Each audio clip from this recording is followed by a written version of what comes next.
Well, jeepers! You're listening to Smash or Pass. Hello everyone, welcome back to another interview on the JayBee and Milly channel. I am JayBee, and of course with me is Milly. Hi. And the special guest who'll be interviewing today is Gary Montalbano. Thank you so much for joining. Sure, thank you for having me. So it's an absolute pleasure to have you here today. I'm looking forward to looking at all the different aspects of your career. I want to say from start to current, but we'll kind of see where we can get. But the first question that I had is based off looking at IMDB, where I can see that you started your career as a background artist. I wanted to know, prior to your career, the start of your career, what kind of led you down that path to get into art? Oh gosh, well, like most people around my age, when I first saw Star Wars back in 1977, that made quite an impression on me. Even before that, I remember my earliest memories was my mom getting me up out of bed in the morning saying, "Oh, there's a moon landing. People have landed on the moon." And I was obviously a little kid at that point, but it was pretty mind blowing because on the TV it was a black and white image, and the ground was all illuminated, but the sky was pitch black. And it struck me even then. I think I was like three or something, 3 or 4 at the time, and it's like, wow, I never seen that on Earth. This is another world, and that really made an impression on me. Beyond that, I've always had a soft spot for all things art, science fiction, fantasy, anything like that. And so, yeah, even my earliest memories of like just in wanting to get in and do drawing or writing or something like that. So. I mean, that's certainly a genre that opens the mind to creativity because there's just so much that could be possible and probable and a lot left to interpretation. So I think, like you say, it certainly is something that inspires a great deal of creativity. And I know you mentioned in there that certainly, that's a genre that inspires you, but is there any kind of artists or anything you remember from growing up that you kind of recognize the work of, and Sure. or even shows that you saw and you wished you could almost recreate in a way that inspired you? Of course. Yeah, I back in the early 70s, there was a lot of like Star Trek reruns, a lot of Warner Brothers cartoons. There was a lot of the Tom and Jerry. Didn't see as much Disney. It wasn't widely available, at least in the Chicago area where I grew up, that of that. But it was a lot of like Bugs Bunny, Roadrunner, that sort of thing that was on TV. Beyond the Star Trek, there was like Twilight Zone, Outer Limits, things of that nature. That even as a kid, it struck me of like there was like for example, like there was a Twilight Zone episode that all of the whole thing, it was a young Robert Redford who was playing death, and it was an older woman who was afraid to die, and the whole thing, the whole episode took place in one room, and it struck me. It's like the thing probably like you or I could literally film this now with our phones in an afternoon, and it was just the economy of dealing with like just really good writing done on a low budget.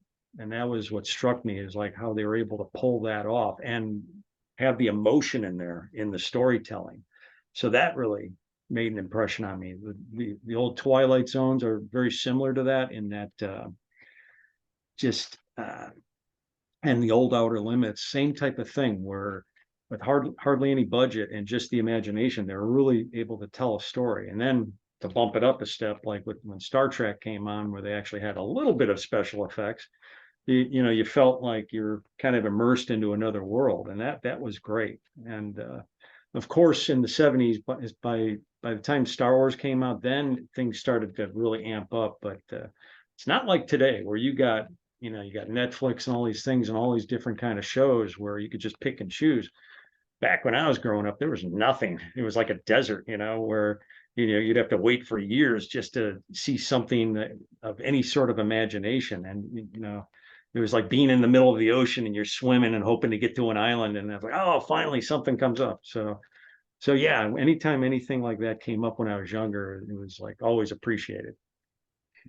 There's so different aspects of that as well. I always like going back to some of the stuff that I guess my parents will have introduced me to when I was a kid, because I find that a lot of the times with movies that were from that era was that they not only used the limitations of the time well, but in some instances they took those limitations and Mm, made them into an advantage or like an intentional choice, which I think is absolutely amazing. And learning about all those different aspects must be incredible as well. And looking mm. through the resume, of course, some of the stuff that's online of you, I found out that you studied at the Art College, Center for Design in Pasadena.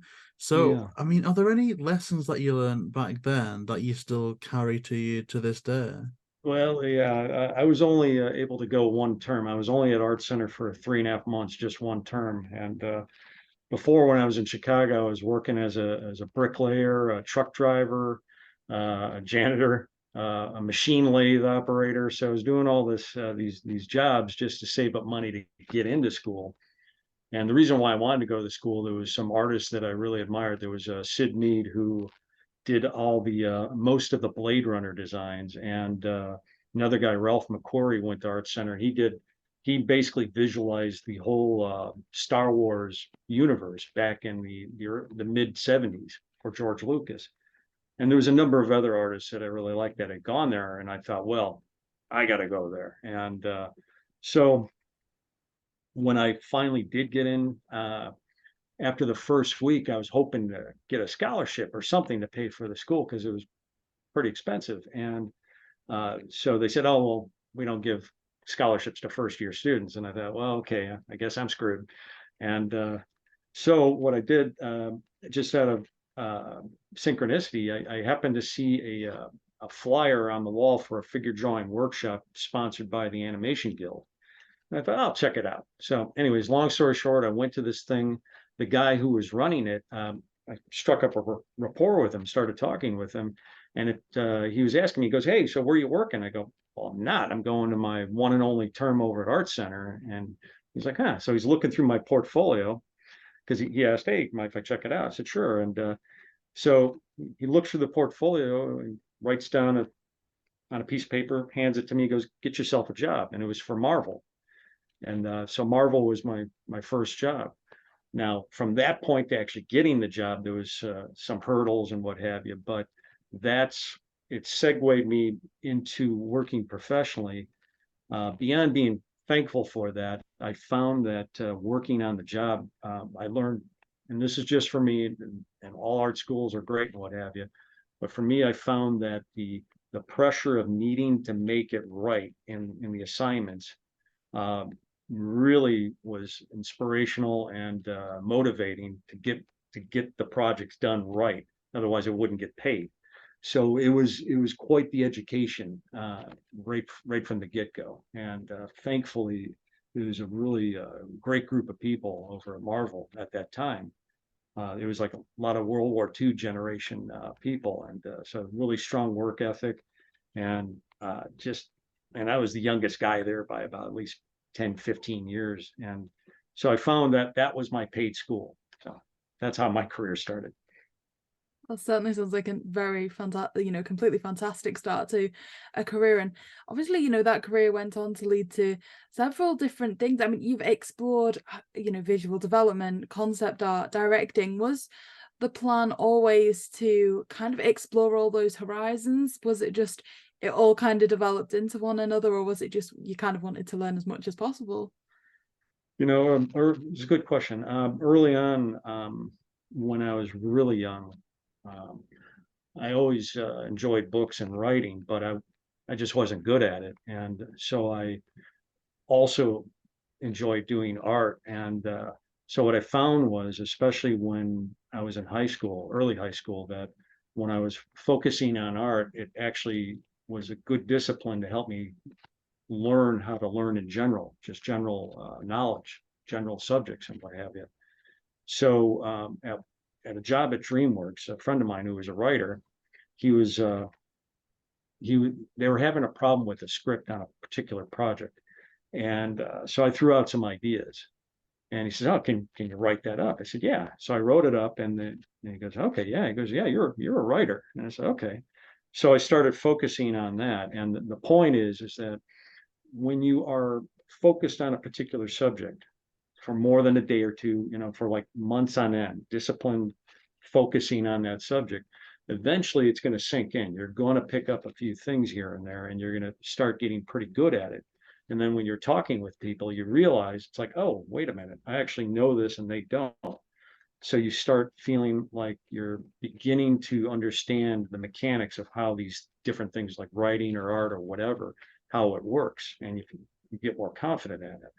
So with art and doing that, it was just more of a case of just focusing and keeping at it over time.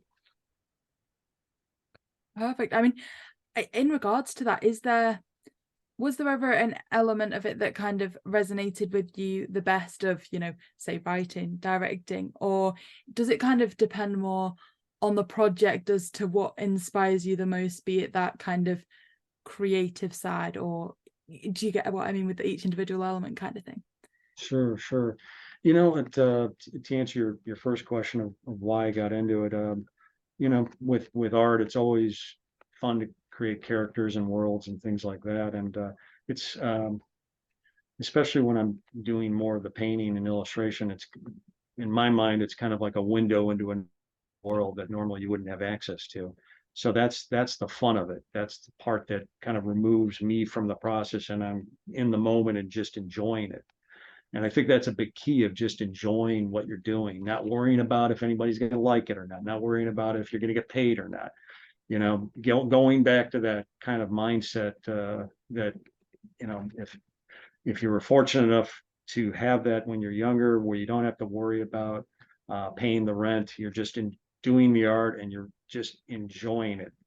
So I always try to keep that mindset. Sometimes that's easier said than done, especially when you're on a tight deadline and what have you. But that was the key. The writing and the art, I think any sort of creativity is kind of different facets of the same thing. Finding your own personal voice, however that manifests. And when it could come about in different ways. Some people really enjoy sculpting. Some people, really enjoy like interior design, or somebody may be an engineer and they really enjoy the nuances of the different micrometer measurements on a piece of machinery. Whatever it is that you feel inspired by, then you trust that, you go with that. And that's something that, it kind of goes up and down. And what I mean by that is that sometimes the inspiration will be very clear for you, and you'd be like, this is what I got to do. Like when you, JB, and you, Milly, you said at one point, you probably had a conversation between the two of you. You said, we really like to do a podcast. Now, you take some guy in Oklahoma, he may not be into that. There may be a ton of people in Oklahoma that want to do that. The point is that for you guys, that was the thing that really made you go, yeah, I really feel enthusiastic about this. I really enjoy this, and you feel that you have no problem putting in the extra time to get the different nuances exactly right. So that's the thing of trusting whatever that inner path is, and you'll have a lot of energy for it, as opposed to something that somebody says, oh, I need you to do my accounting books, and you're like, I have no idea how to do that. Well, you got to do that. So if you're put into a position like that, then it takes the fun out of it. You're like, I'm really not interested in that. So part of the answer to your question, Milly, is like really trusting what you're interested in and seeing how that builds and how that grows over time. With art, for me, it brought me back into doing writing, feeling more confident to do that. And it's been a long process. We're talking decades of just building that confidence. So for myself, to get more specific on your question, art was always a big thing that pulled me in. I initially thought I was going to be working up in special effects for ILM, for Lucasfilm. Turns out that the flow happened to go more toward animation. And I found that the work in animation was more long-term, where I'd get my insurance from it, and kind of the daily needs were met more. Live action is great too. However, it's a lot more transitory, meaning that when you're done with the project, you're out the door. It's like, good luck, hope you find another job. And with animation, it's a bit like that too. However, it's a little bit more, if you're at a studio, they try to hold on to you and get you more work on different projects. So that was kind of how it started, the initial enjoyment of doing art, and then being exposed to other artists and other writers and other creative people. You start seeing how they do it, and then that sparks ideas in you, and you go, wow, that was pretty neat. I never even thought of doing it like that. And it perpetuates. You start your interests start to expand. Does that make sense? Yes, certainly. Thank you. Sure. That is amazing. I love what you said about like people finding the path that resonates with them the most, and to use that as a way to motivate them and be passionate. And it's one of like the things that you said that I love, doing about this show, because we can transform that love of podcasting and passion for that into interacting with a lot of people that are also passionate. So one thing that I've kind of found out, that a lot of the people, the unique new viewers that will come on board, is the people that are aspiring to follow in the footsteps of the profession of the people that we have on. So what would your advice be to someone, say, sitting at home watching this, that aspires to go into, art or visual development and art direction and stuff like that? Oh, very good question. I appreciate that, JB. I would say I'm going to go a little bit off to the side for a second, then we'll get back to the creative thing. But in general, years ago, there's a Pink Floyd. There's an album called Dark Side of the Moon, and there's a song on there called Time. It's a very famous song. I'm sure you guys are familiar with it. But anyways, back in 1973, when I first heard that album, the thing that struck me in the lyrics was that, in essence, and I'm paraphrasing, is that once you spend that time, it's gone. So out of all the commodities in the world, time is the most precious.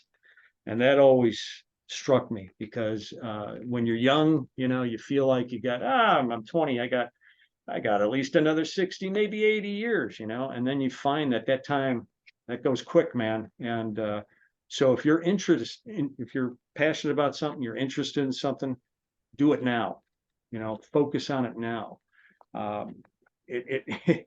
You will be surprised how, like, some projects that you think will take only like maybe a half a year may take 3 years, but the key is that if you do a little bit on whatever you're passionate about every day, you're getting a little bit closer to accomplishing that goal. And during that process, it's part of on that path. It's not so much the destination. I know you hear that kind of stuff a lot, of like, it's not the destination, it's the journey. It's a little bit of both, where yes, you want to feel the rewards of following through on an idea and accomplishing a goal, but while you're doing it, the hard work, you're learning every day from that. So double that up. If you're doing something you really enjoy, like your podcast, something you really are passionate about, the work you put into it isn't as much of a grind. It's a little bit more like kind of an adventure. You feel like, yeah, I'm really enjoying this every day. So back to the art thing, and just creativity, and in general, just life. It's like, find a goal that you can really attach your life to. It's like an umbrella that shields you from all the craziness of life. Like when I'm at a studio and what have you, a lot of people sometimes, they're in it for the whole career, working in animation or working in movies for their life, and that's completely great, whatever that profession may be even beyond entertainment. However, the thing that I learned early on the hard way was, after my first job at Marvel, there was like it was Marvel, and then I went to a smaller studio, and then I was fortunate enough to work up at ILM, up at Lucasfilm, and they were ready to fly me up there, and I was going to move up there permanently to work over there. However, 1 week before I was supposed to leave, I had already given my notice on my apartment, and I was ready to pack. I already was packing up my stuff, ready to go. I got a call at like 7 o'clock in the morning saying, "Oh, it's all done. It's not going to happen. There's a writer strike, a director strike, an actor strike. Everybody was striking, and that shut everything down. And I found myself like at first working at Marvel, doing well, and then all of a sudden nothing. And that was a wake-up call for me where it's like, okay, what am I going to do now? And so what I did, me and a friend of mine, we started doing publishing our own artwork and what have you, because it wasn't just the writer's strike that was happening. This is like 30 plus years ago, kind of similar to what's happening today. It's moving in that direction. But anyways, 30 years ago, my goal to come out to Southern California and then to work in the industry was to work at Lucasfilm, to work on the next Star Wars, to work on that. And then all that just that went away literally within a phone call, because things outside of my power stopped it.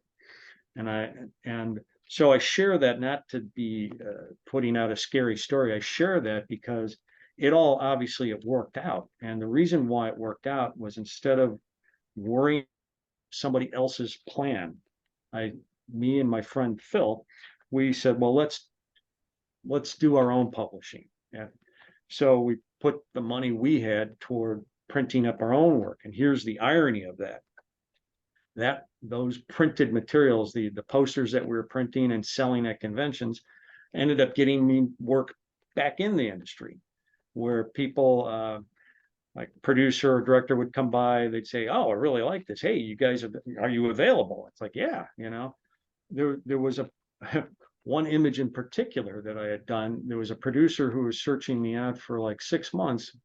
And he said, are you the guy that painted this? I said, yeah. He goes, oh, I'm over at Warner Brothers. I'm producing, would you be interested in being a part of this project? I said, sure. It had nothing to do with the artwork I was doing, but it led back into working at Warner Brothers. And that led to 13 years of projects that I was on straight.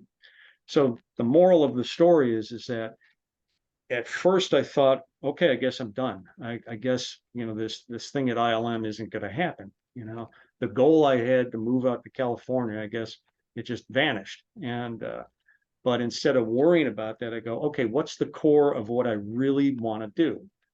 Is it working for studios, or is it being creative and working on art? Well, it's being creative and working on art. It's like, okay, then what's holding me back?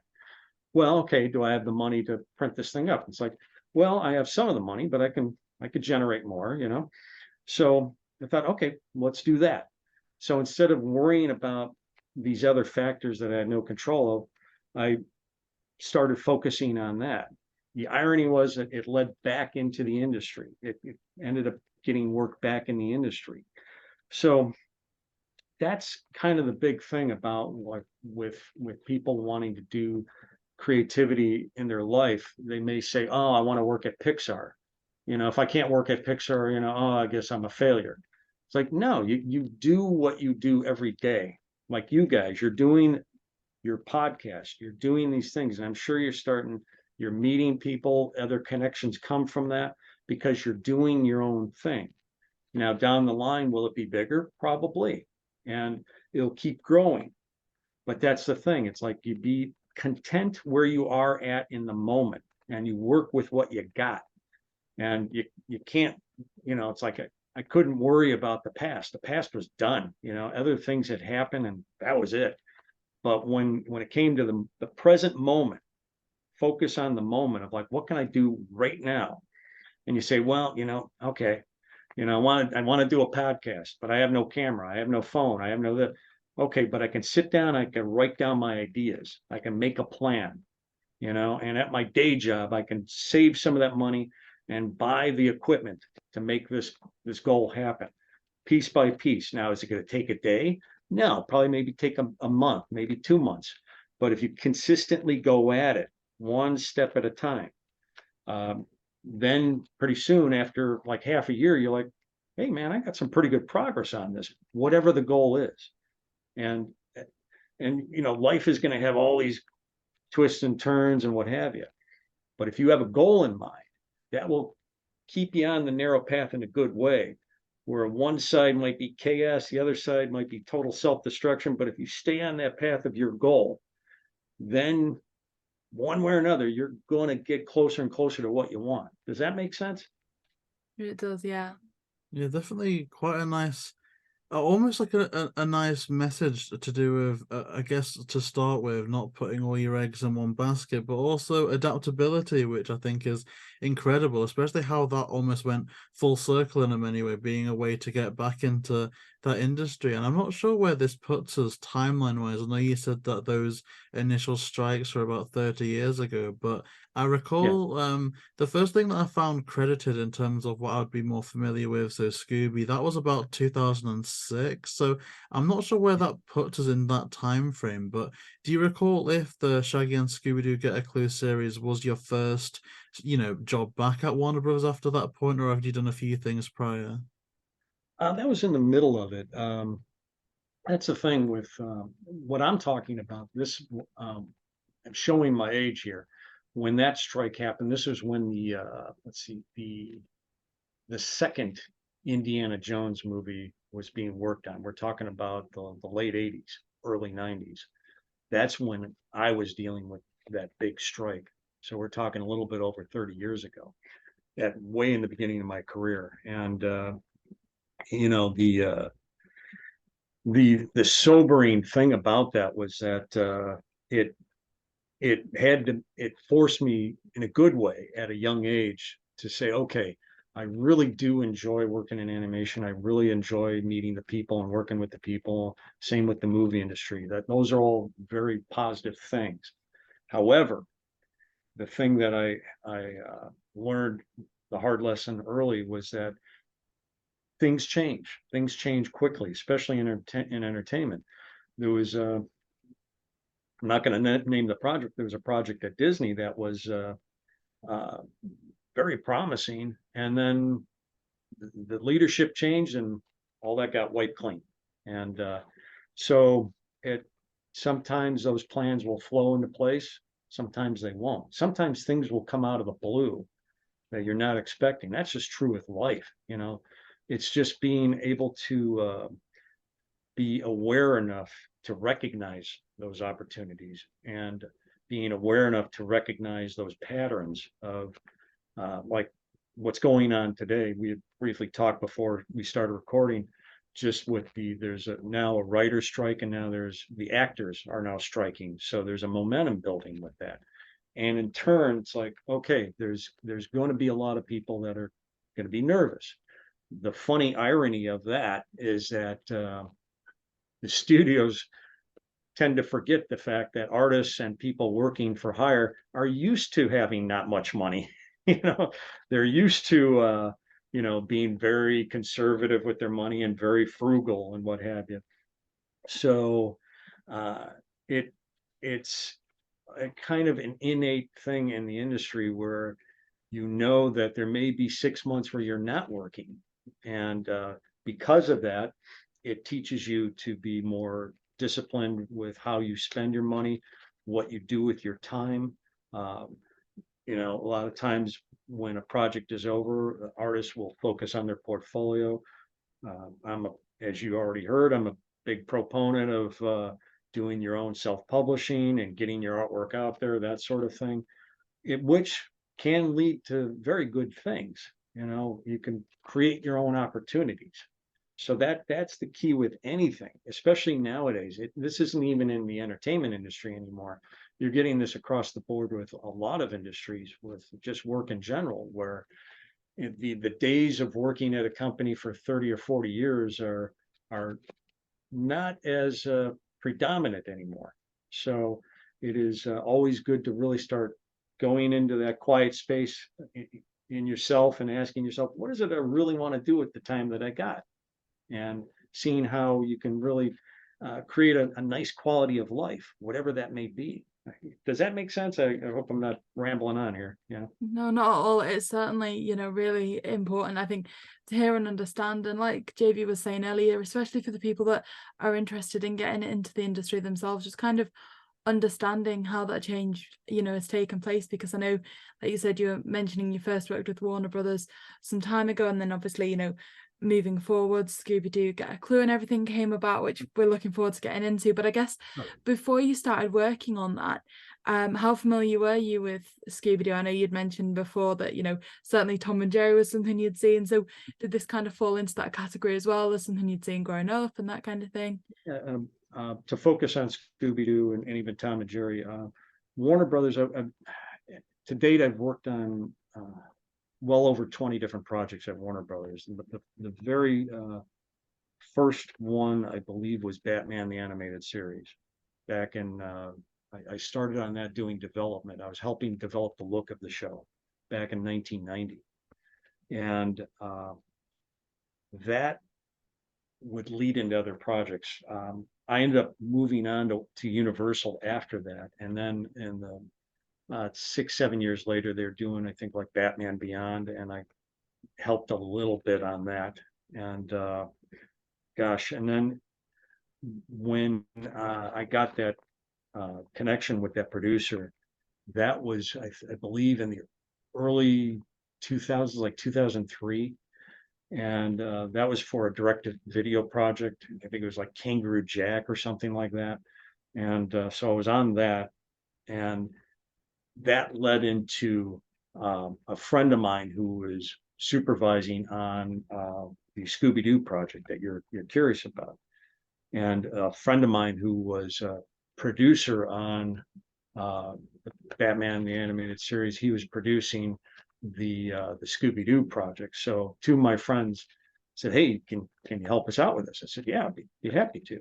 So that was how that started. It was more of just who I knew at the time, and just flowing into those projects. Same thing with the most recent Scooby Doo project. A friend of mine who's a producer, he was same thing. It's like, "Oh, can you help out on this?" I said, "Sure, be happy to." So that was kind of an ongoing freelance thing. The first one was a mix of freelance and full time. So yeah, it's kind of like the luck of the draw, because ultimately, if you're committed on one project, you don't want to leave the project and then, you know, have bad feelings or anything. It's always good to finish out what you started, that sort of thing. So that's the basics of how all that came about. Just being in the right place at the right time and working at the studio that happens to be focused on those projects. I'm always curious to ask about the different differentiations in terms of what is shown and what's stated on IMDb, because a few people that we ask, sometimes IMDb is not always accurate, and other times it's just a redundant change. But other times that I've asked this, it actually leads to some pretty interesting stuff. So in regards to Shaggy and Scooby Doo Get a Clue, I noticed that throughout the episodes of season 1, you're credited as a background artist, whereas in season 2, you're credited as a background designer. Are there any differentiations between those two roles, or is it just wording from IMDb? You know, that's a good question, because sometimes you'll have background designer, key background designer, key environment designer, visual development designer for backgrounds. It sometimes with some of the projects, before any scripts are written, I may get a call and they're saying, "Hey, we're trying to develop out a look for this project," and what have you. So I may only have like a verbal cue to go off of, and then I'll start doing the designs and what have you. Other times there'll be a fully fleshed out script, and they'll be like, "Oh, we need to focus on these spots, these particular scenes in the story." So it'll be that full spectrum of like having absolutely nothing to go from, and then having everything exactly. We need this exact thing, you know. So it's the full spectrum. To answer your question, JB, visual development usually means that you're taking something from nothing. That they're saying, we need to generate ideas to really spark the idea process. Can you come up with something?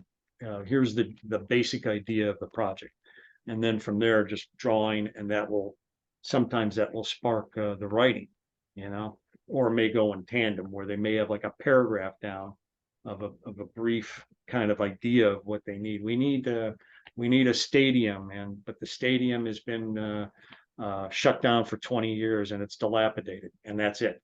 So then when you hear something like that, then you start getting these visual cues in your mind, the imagination. You start thinking, okay, well, it could look like this, it could look like that. And then you start sketching those out, you present them, and they say, oh yeah, go more in this direction, or we really like this, we didn't think of that, go that, keep going with that. So it's kind of a broad spectrum in that. Usually key background design means that you are coming up with the complete design and you're fleshing it out. Background design in general is just more of like you're going from the script and you're basing it off of what's already been thought of. Visual development, that's true with characters or anything. Same visual development usually means you're starting, you are the engine that's sparking the whole creative process to get it going, you know. So yeah, it's really the full spectrum, you know. But like when you're mentioning IMDb, yeah, they do actually double check a lot of those credits. Sometimes I think it's more of a case that over time they figure out what particular things go with what particular jobs. It's like anything else. It's imperfect, but it's getting better. They're getting better and better with it, you know. So That is absolutely incredible. Thank you so much. And sure. I think going through it, because you mentioned that there were some more recent projects as well, and of course, Trick or Treat Scooby Doo. I think that came out just last October, so quite recent as well. So when it compares to, say, a movie that was released in 2022, and going back to the original Scooby Doo series that you worked on in 2006, either from a methodology perspective or maybe even a technological perspective, is there any differences between working on, say, a project in 2006 versus 2022, for instance? I'd say the big difference is the tools. On the older projects, it was all on pencil and paper, where we'd be literally, you know, drawing on like a sketch pad and then transferring that to paper with pencils, and which is always great. Always loved traditional. I would say I noticed a shift probably about 15 years ago, and especially around 2010 to 2015. That's when a lot of the studios transitioned into working digitally, where I would say most studios are completely digital now. However, at Warner Brothers, you were mentioning Tom and Jerry, who is one of the producers. He's very passionate about animating, and for these Tom and Jerry projects I was on, a lot of the animation was still done on pencil and paper, even up until a few years ago. So they were really, really passionate about keeping that art form alive. But in general, yeah, that was to answer your question, JayBee, that it's mainly more done digitally. And then when the pandemic hit, it made it possible where you could just work from home. And when that happened, going a little bit on a tangent, but also to answer your question, that was a big kind of change in how work was done. When the pandemic hit, you know, they would say, okay, come on into the studio, pick up your Cintiq, which is the big computer that you use the stylus on there. And here's the instructions, and you'd take that, you'd go home, you'd set it up. And for a day or two, you'd be figuring all that out. And then for the next 6 months, 8 months to a year, you'd be working at home, you know, you'd all on the computer, you know, you'd have your set meeting times. So that was a big difference right there. Then that in and of itself, working on the computer. The thing that is the same, it is pretty much that even if you're working on a computer or you're working traditionally, you're still drawing it. You're still drawing it. You know, you got like your stylus on, you know, that you're drawing on the Cintiq on your screen there. And the positives is that you get a lot of flexibility. You know, you really have a lot of, you know, you can control Z if you make a mistake. When you're doing pencil and paper, you know, especially if you want to take something, oh, I got to take this big element and I got to move it over here. Let's say it's a tree and there's a farmhouse and we got to move that tree over. In Photoshop, takes like about a minute or two. Traditionally, well, you know, that's another day or two. So in that way, that's one big difference that is pretty obvious. The negatives is that having original artwork, you know, there's no more original artwork. It's all on the computer. So in the way of like archives, you know, like those old Disney archives or these old projects where you've seen artwork where you can touch it and feel it, and you feel like you're connected to that past, you know, that unfortunately you don't get as much of that. Does that answer your question?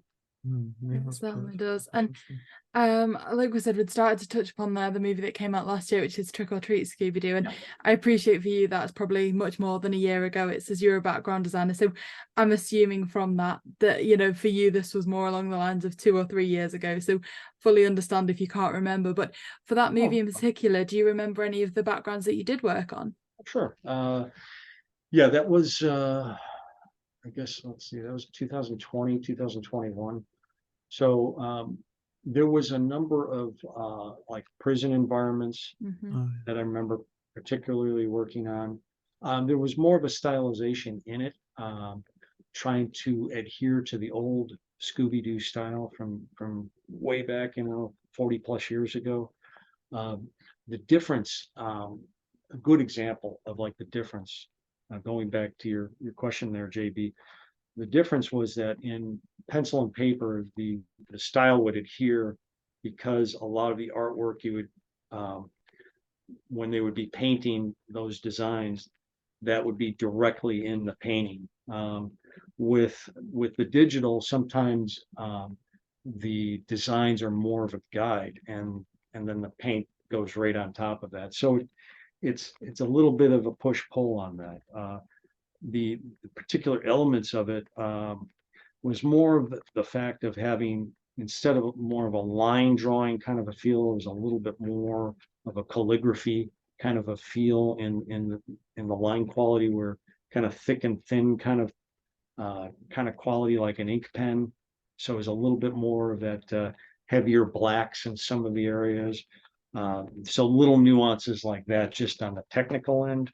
So beyond that, I mean, with doing the project, it was pretty much just focusing on making sure that it was consistent with the other designs that had already been done for that particular project.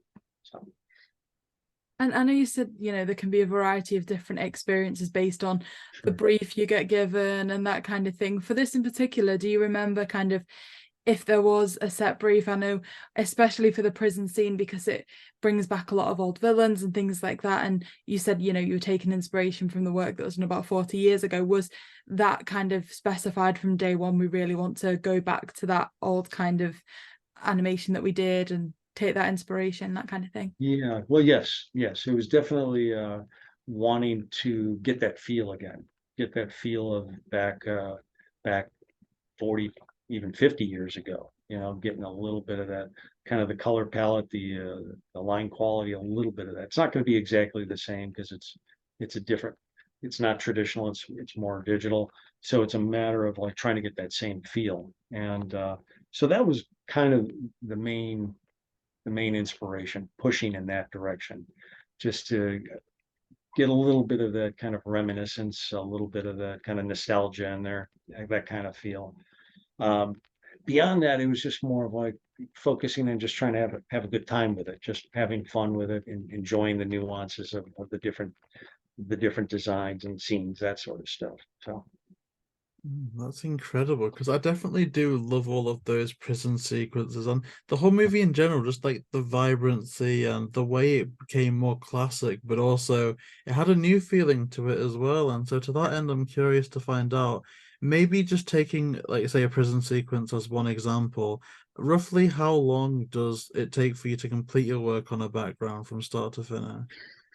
it really depends. If it's a simple scene, you know, let's say it's like a prison cell, it's not going to take too long. But if it's a full-on neighborhood where you got, you know, all the houses and everything, and you got, you know, maybe a building off on the distance where there's a lot of detail, and there's specific design elements that have to be consistent with other parts in the story, those things take a little bit longer. Um, it's like with anything else, the more you have to be acute to the details, then it's gonna, you know, it's gonna take a little bit longer, where you got to make sure, okay, this building here looked a certain way at this angle. We got to make sure that it looks like the same building, but it's a different angle and a different time of day. And so all those little factors takes thought. takes, you know, you have to plan it out, and also you got to know what all this stuff looks like. You know, one thing that is a positive is that with all the artwork that has been done over the last 50 plus years, there's a lot of reference material. There's a lot of stuff to pull from where you go, okay, we know what the van looks like, you know, you have a pretty good idea. You know, it's not going to be some big kind of big Winnebago van, you know, it's going to have a certain look to it. And it, and if it goes outside of that kind of those visual cues, then you start going, well, wait a minute, what is that? You know, but when it stays within it, you go, oh, I get it. You know, it's a little bit different, but I get it, you know. So it's staying within that same visual vocabulary to keep it consistent and yet and familiar, that sort of thing, where, you know, it's like an old friend, you know, like those characters, you know, that they're old friends where you're coming back to them. They may look a little bit different in the nuance, but it's the same characters. You know, there's an iconic kind of feel to these things, and you want to keep that going, you know, without changing it too much. Yeah. And I think that's a perfectly fitting conversation for the Trick or Treat movie, especially because I think that's what it did successfully kind of across the board. I know kind of when I watched it, I certainly was of the opinion it was probably the best Scooby Doo movie I'd seen for at least the last 5 years. I was thrilled with it. So do you remember if when it was finished, if you got to watch it back, and if so, what your thoughts were? No, I didn't get a chance to. I was on another production, and then I was traveling, and unfortunately, I haven't had a chance to actually view the finished product. I hate to say it, but that happens a lot with the things that I've been working on. You know, I'll remember reading the scripts and things like that, and the story, but a lot of times sometimes life moves on. And however, I have 2 kids, so there are times when I'll get a DVD in the mail, and so I'll be able to pop that out, pop it on, and see how the kids react. Or there might be a screening at the studio. Again, with the pandemic, a lot of that stuff kind of got put on hold. That was right in the middle of the pandemic, where you know, I met with my friend who was the producer, and but all the other meetings were online on Zoom, like we're doing here. And so it was a unique situation, especially for, you know, 2-3 years ago, where it's unfamiliar territory. It's like, well, you know, I'm used to being in the same room with everybody, and we're all able to bounce ideas off each other, and you're able to see their body language and understand where they're coming from. So during that time, Millie, it was all that went out the window, where everything was online, and you know, sometimes it was on email, and you're like, they go, wait a minute, I'm reading this sentence, is this what I think it means? You know, it's like, and then you try to call, you know, and then, you know, then there's a delay. It's like, oh, well, the person's in a meeting for, you know, and then like a day goes by. So the direct communication was a lot less. And in the process, after I was done with that project, I jumped onto another project, and which was at a different studio. And so then, and that project ended up taking up, in a good way, quite a bit of time. So again, it was the same type of thing, back on the computer, back on, you know, the video conference calls and stuff.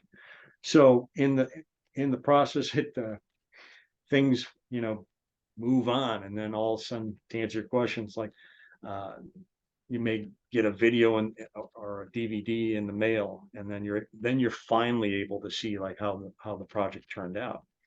So it was a lot of that, especially in these last 3 years. There was a lot of stuff where, for example, it was for Universal. It was a project that I was working on, and then about half a year later, they had a screening in a parking lot, because it was right in the middle of the pandemic. So, and all the cars were all spaced out, because there was the concern about, you know, anybody getting sick. So even then, while we're watching the screening, it was still a very detached kind of feel. So there's a lot of that, unfortunately, but that's how it kind of worked out. That is amazing. And I know you just mentioned that your work kind of transitioned quite quickly from Trick or Treat Scooby Doo onto another studio and stuff. But a curiosity about Trick or Treat is that a lot of the cast and crew moved over to a similar project called Haunted High Rise. Do you know if you were familiar with that at all? If you did any work on the Haunted High Rise Just movie? just in passing, at that point in time, I was already on another project. It was uh, it was a Netflix project that it was it was pretty intense. There was a lot of work, and so that was more in the periphery, just hearing about that and what have you. So unfortunately, I don't have any anecdotal stories or anything like that for that particular thing. And I guess kind of admittedly, this is kind of reaching towards the end of the certainly Scooby Doo question, I guess kind of looking at the future as well now. In regards to, you've worked on some amazing Scooby projects. If something were to come up in the future, is it something that you think would be of interest to you? Well, of course, yeah. It really comes down to just that flow of knowing when these projects come up. It At Warner Brothers in particular, that's where a lot of those are focused at this point in time. Uh, Warner Brothers, as you know, has gone through a transition where Cartoon Network has been recently absorbed into the studio, so there is no more Cartoon Network. And I know a lot of my friends were pretty sad about that because they have a lot of fond memories of working on a lot of really fun projects. And so we are in a transitioning period of time, putting aside the strike and all these other things that are happening, putting aside the pandemic, you got these situations that are happening. And so the communication is not as prominent as it used to be. The networking is not as prominent, where before you'd be in the hallway and you'd happen to run into somebody and they say, "Hey, would you be available to work on this?" So those nice little synchronicities are a little bit less. And so it really does come down to being in the right place at the right time. Some people that are more tapped into it, they'll maybe be more aggressive and push to be on a project or whatever. I was never big into that, but everybody's different. It really comes down to like what is your energy and what works right for that. So to answer your question, will I be on another Scooby project? I do not know. Perhaps, perhaps not. It's like I know a number of people that are still on those projects. I'm still friends with those people, so I like to think, more in the positives. So 100%. And I guess because we've kind of moved on to the topic of stuff going on in the future, obviously, I think the answers to these questions are going to be different for the foreseeable future now, obviously, with all the strikes going on and everything. But in terms of what's going on for you at the moment, is there perhaps anything that's going on in the future or currently that you can speak on at all? a little bit, yeah. There's the studio projects I've been on. One of them in particular, which I'm not going to name the name, but it was very promising because of the situation at hand. It got put on hold, and so we'll see again. And through this scenario before, what I've personally, I wrote a series of novels. I'm aiming to get the first one out, hopefully before the end of this year. So that's what I'm focusing in on. There's work I do for different clients, more commission work and what have you. So that has been pretty fulfilling. For the studio stuff right now, unfortunately, yeah, a lot of those things have been put on hold. So I wish I could talk more about that project I was referring to earlier, because I think it's a really good project. I think great scripts and the visuals look great, but we'll see. That's one of those things that part of working in the industry, things will come in waves, and not worrying about that. So when I talk to younger people at different conventions that are trying to get into the industry, tell them obviously first save up your money, be wise with how you spend it, but also keep chipping away at not only your portfolio, keep chipping away if you have any personal projects, keep focusing on that. If you have other side things that you are interested in that you feel are worthwhile, you focus on those things too. Ultimately, you know, it really comes down, it's like, okay, you got to make a living, you know, you want to be being able to generate an income and what have you. So the thing that I found is like, if you're doing things that you really enjoy, that in and of itself will mentally steer you towards more of the things you really like to do anyways. And opportunities, you know, do pop up. So it's being aware of that and being able to see those things, those opportunities happen. I hope that answers your question. It does. And hopefully, like you say, you know, things will begin to return, kind of hopefully, you know, be resolved and be back, kind of been able to revisit some of those projects that, like you say, you were quite excited about. So where's the best place for people to kind of keep up with you, keep up the work that, you know, you are doing in the future and things like that, hopefully when those projects or certainly future ones begin to transpire? Sure. Well, you have my website, which is my name, GaryMontalbano.com. There's links on there to I have my Facebook page and also my Instagram page, and I try to post a little bit of those things that are coming up. Most recently, next week I'm going to be exhibiting at San Diego Comic-Con. I've been exhibiting there for many years, and that's always great, especially now that it's more widely open to everybody. The pandemic is eased up, so that's always really nice. Again, with Comic-Con, apparently because of the strike, a lot of the panels that were going to happen are now not going to happen. So if you find yourself in San Diego going to the comic convention, it's going to be more of what it was like 15 years ago, 20 years ago, where it's focused on art. So if you're really interested in art and meeting the creators of these different projects and comics and the designs, it would be a great opportunity for anybody to go there and see all that. Again, it was, I would say when the original Lord of the Rings, when that came out, I guess roughly give or take about 20 plus years ago, that's what shifted over at Comic-Con, where it was more focused towards the movies and the actors and what have you, and then the art became a side thing, even though Comic-Con's been around for over 50 years.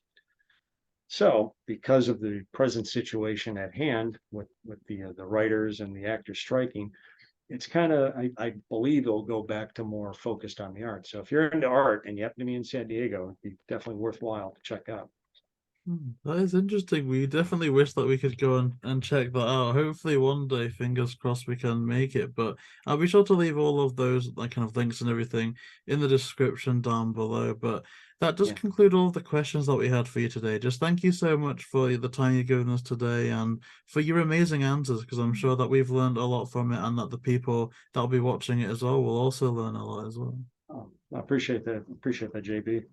Thank you so much. And to the people watching, thank you so much for watching another episode. You can find all of our links in the description down below. And if you do want to see more, then please like, comment, and subscribe, and we'll see you next time.